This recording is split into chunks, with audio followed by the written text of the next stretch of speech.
Hey there. This one is for anyone studying English B at higher level in the IB Diploma program, with Paper 1 coming up.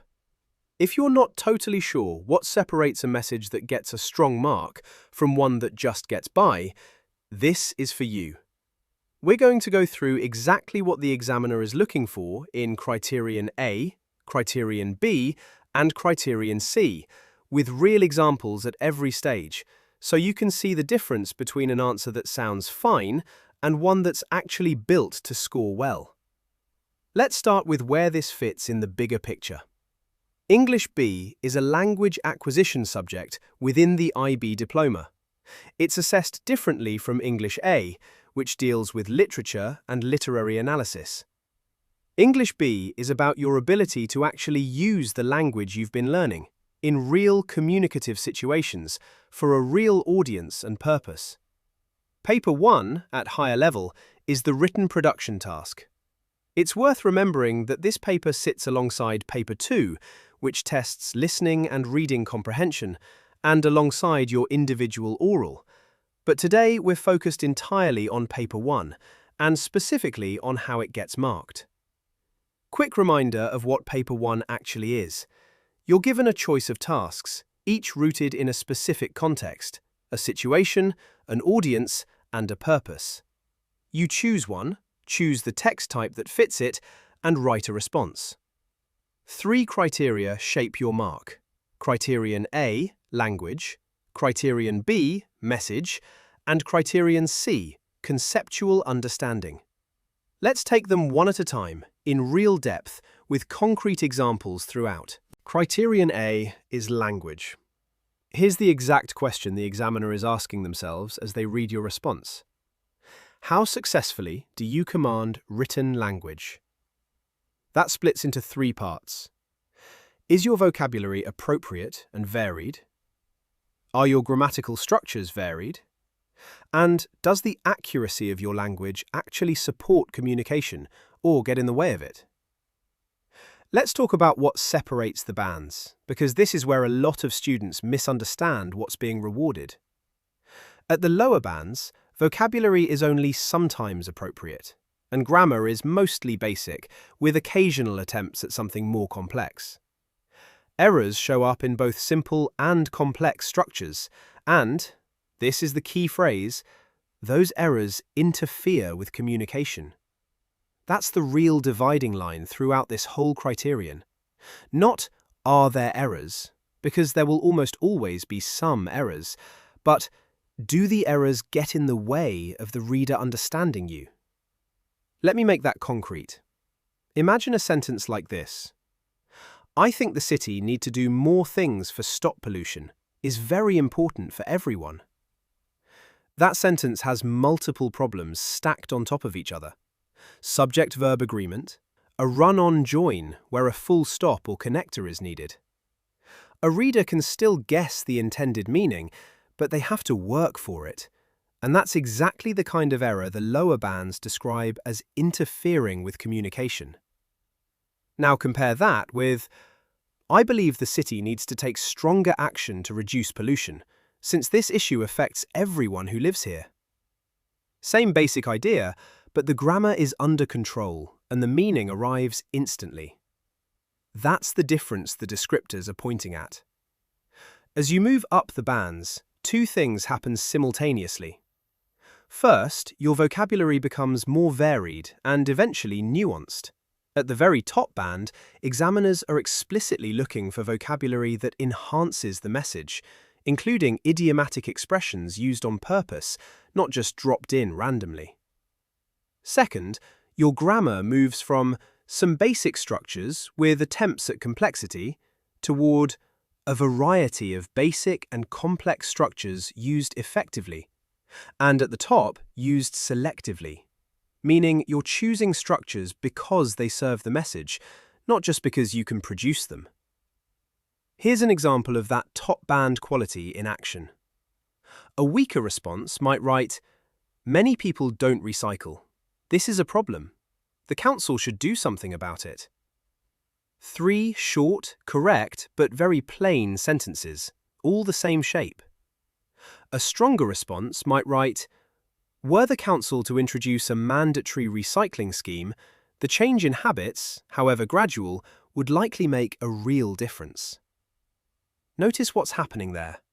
A conditional structure used naturally, a parenthetical aside handled correctly, and vocabulary choices like gradual and mandatory that are precise rather than generic.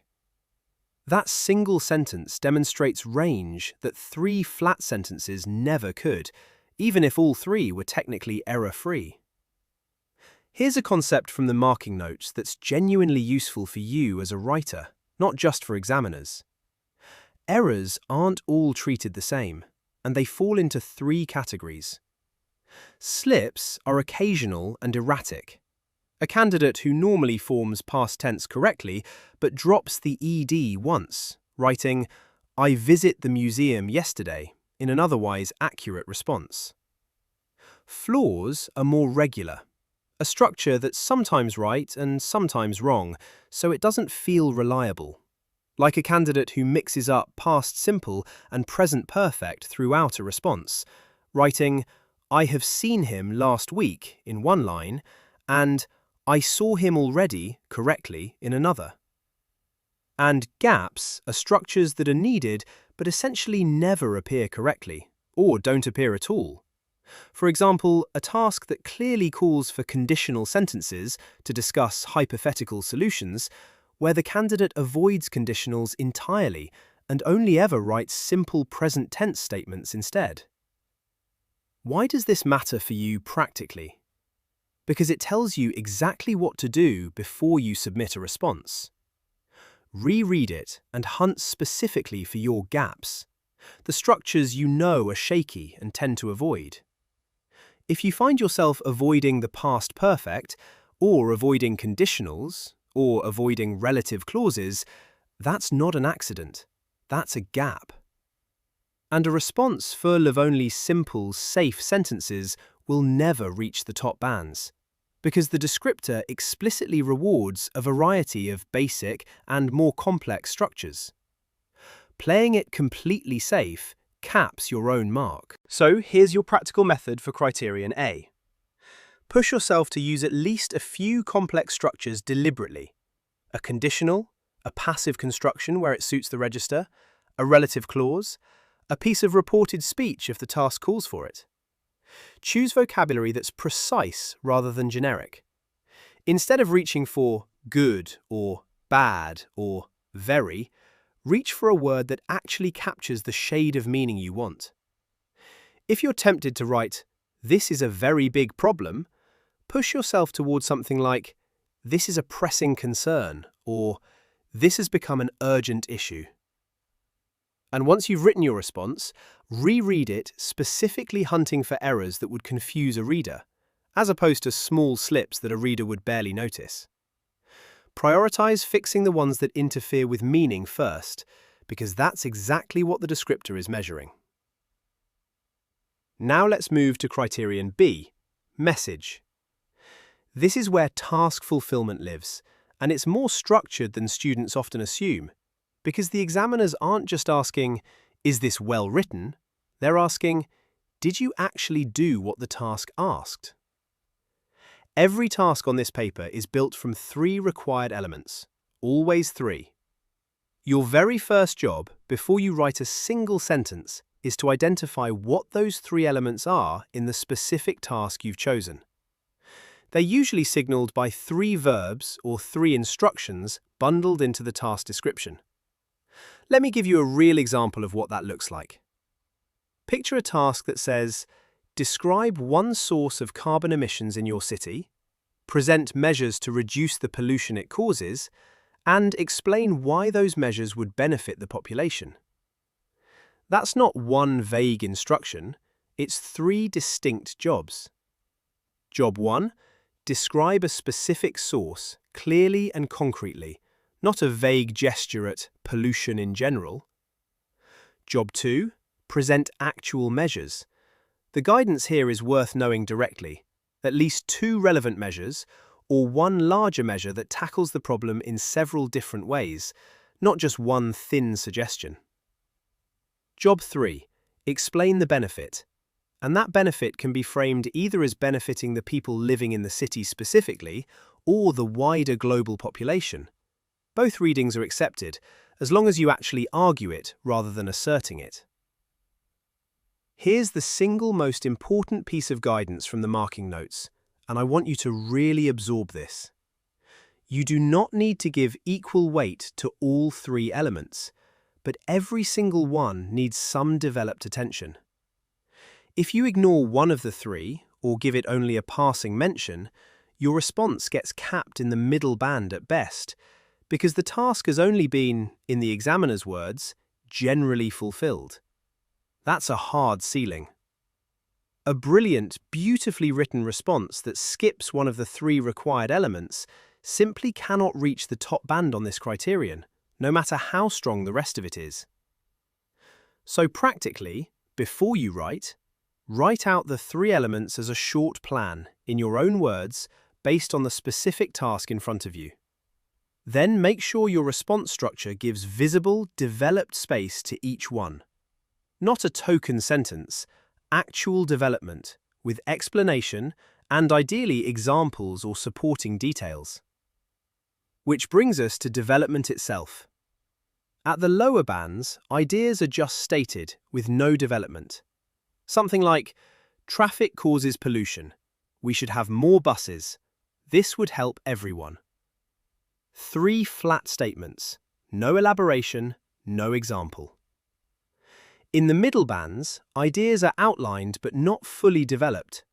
You'd see a bit more explanation, but it would still feel thin, maybe one added detail per idea. At the top, ideas are fully developed, with details and relevant examples, and the response uses well-chosen supporting details to illustrate and explain ideas persuasively. Here's what that top band version might actually look like. Traffic congestion on the main road through the city centre is one of our largest sources of emissions, particularly during the morning and evening rush, when idling cars can sit for extended periods without moving.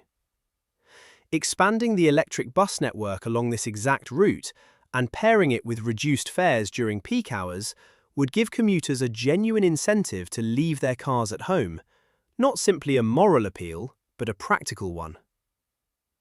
Notice the difference: a specific example, a concrete mechanism, and reasoning that connects cause to effect instead of just stating an opinion. There's also a reassuring note buried in the marking guidance that removes a source of anxiety a lot of students carry into this exam.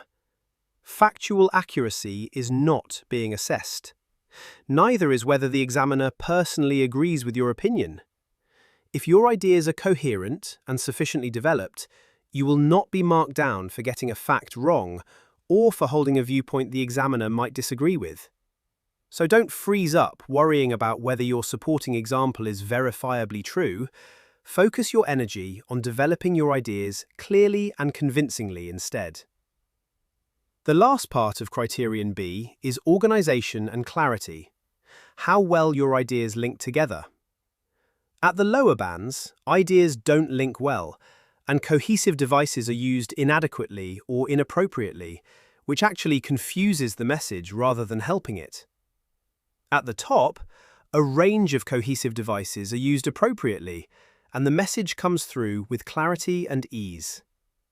Practically, this means using linking language deliberately, words and phrases that show contrast, addition, cause and effect, sequence, rather than just placing ideas next to each other and hoping the connection is obvious.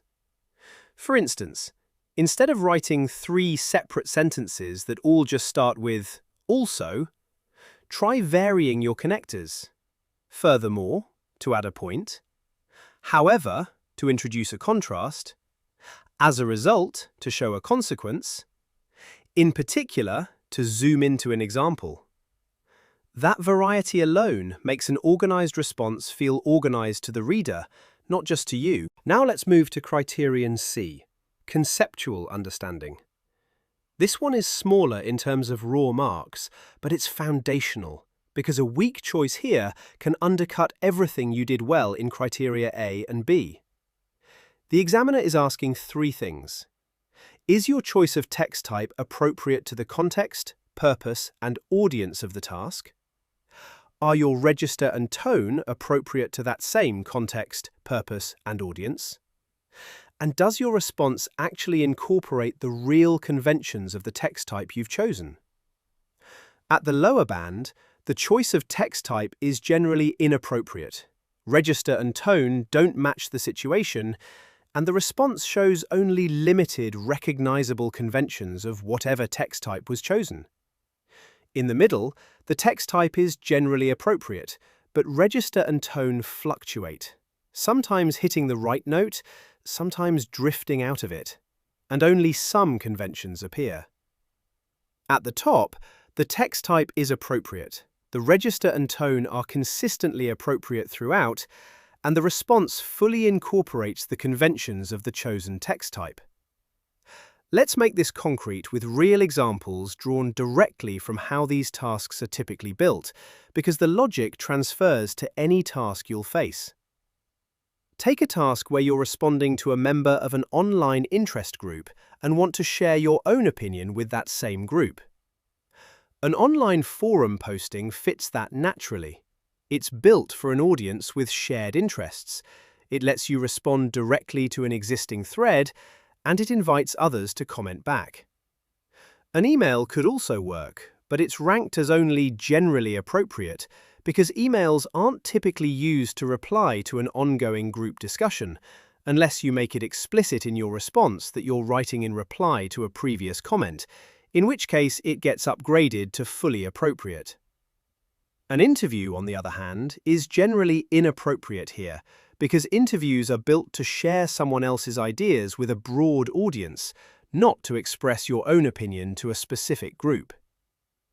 Take a second example, a task asking you to reach fellow citizens about reducing a local source of pollution. A set of guidelines fits well because it's designed to reach a broad, shared audience and encourage collective action. An online forum posting is only generally appropriate here because forums usually serve a narrower audience with a specific shared interest, rather than fellow citizens as a whole, unless your response makes clear it's addressing that wider audience directly. An interview is generally inappropriate because, again, it's structured around sharing someone else's ideas, not encouraging a community to act. And a third example, opposing the demolition of a culturally significant building where your real target is the local council. An email is appropriate because it suits a direct, professional communication to a governing body and gives you room to build a justified argument. A letter to the editor is generally appropriate because it's built for a developed, persuasive argument, but it's usually aimed at a wide public readership rather than the council directly, unless you make clear you're indirectly addressing the council through that public letter. A set of guidelines is generally inappropriate here, since guidelines are for giving instructions, not for persuading a decision-making body. Notice the pattern across all three examples. The fix for a generally appropriate or generally inappropriate choice is almost never to panic and start over with a different text type. It's to make your context, audience, and purpose completely explicit within the response itself. If a reader could not mistake who you're writing to, or why, your choice moves up a level. Register and tone follow the same audience-driven logic, and they need to stay consistent from your first line to your last. For the online forum example, you'd want an informal or semi-formal register with a lively tone that shows real personal engagement. Contractions are fine, a conversational opening like, "I really related to what you said about," fits naturally. For the fellow citizens guidelines example, you'd want semi-formal or formal register with a firm, convincing, and persuasive tone, direct calls to action, confident phrasing, minimal casual language. For the email to the council opposing demolition, you'd want a fully formal register with a polite but clearly concerned tone, measured language, no casual contractions, but with real conviction coming through in the argument itself. Conventions matter too, and they're often what separates two responses that both chose a reasonable text type. For an email, the examiner is looking for a clear sense of address to a specific person, a subject line, and appropriate opening and closing salutations. Something as simple as including subject, proposal to preserve the old town hall, and closing with kind regards, signals genuine command of the form. For a letter to the editor, they want appropriate salutations, a clear reference back to the original article or issue that prompted the letter, and an engaging style. For an online forum posting, they want first-person narration, direct engagement with the reader, and often the small, authentic touches of real online writing. A reference to another member's post, an @mention, a hashtag if it suits the topic. For a set of guidelines, they want a clear, focused heading, a genuinely structured format using bullets, numbering, or subheadings rather than solid paragraphs, and a short introduction and conclusion framing the list. If you choose a text type, but then write it exactly like a formal essay, with no salutation, no heading, no structural markers of that form, you'll lose marks on conventions even if your choice of text type itself was appropriate. Let's bring all three criteria together into one working method you can actually use. Before you write, read the task closely and pull out the three required elements in your own words. Choose your text type deliberately, based on the audience and purpose described, and make sure your response signals that audience and purpose clearly from the very beginning. Decide your register and tone at the same moment, formal or informal, persuasive or reflective, and commit to it for the entire response, not just the opening. Plan your structure so that each of the three required elements gets real, visible development, and so that your chosen text type's real conventions show up on the page, not just its general vibe. As you write, aim for vocabulary that's precise rather than generic, and push yourself to use a genuine variety of grammatical structures, rather than retreating to only the safest, simplest sentences. Use cohesive devices on purpose to link your ideas, so the organization of your response actively helps deliver the message, rather than leaving the reader to piece it together. Once you've finished a full draft, reread it 3 times, each time with a different job in mind. First pass, check Criterion C. Does your text type, register, and tone match the audience and purpose? And have you actually included that text type's real conventions, like a subject line, a heading, or first-person direct address? Second pass, check Criterion B. Have you fully developed all 3 required elements, with real examples and detail? And does your organization use varied, cohesive devices? Third pass, check Criterion A. Hunt specifically for errors that could confuse a reader, and notice where you've avoided more complex structures out of habit rather than choice. Let's do a fast recap of the mistakes that quietly cap a response, no matter how fluent the writing feels. 1. Neglecting one of the 3 required elements of the task. This alone prevents a top-band mark on message, regardless of how well written the rest is. 2. Playing it too safe grammatically. A response built entirely from short, simple, correct sentences will never reach the top bands on language, because variety and complexity are explicitly rewarded. 3. Choosing a text type or register that doesn't match the audience and purpose, without making the context clear enough to justify the choice, or choosing an appropriate text type but then failing to actually include its real conventions. 4. Listing ideas without developing them. Stating a point isn't the same as explaining it, illustrating it, or supporting it with detail. 5. Worrying about factual accuracy instead of development. It isn't being assessed. Coherence and development are what matter. 6. Letting register slip partway through. A response that opens formally and then drifts into casual phrasing, or the reverse, undermines Criterion C, even if the initial choice of text type was strong.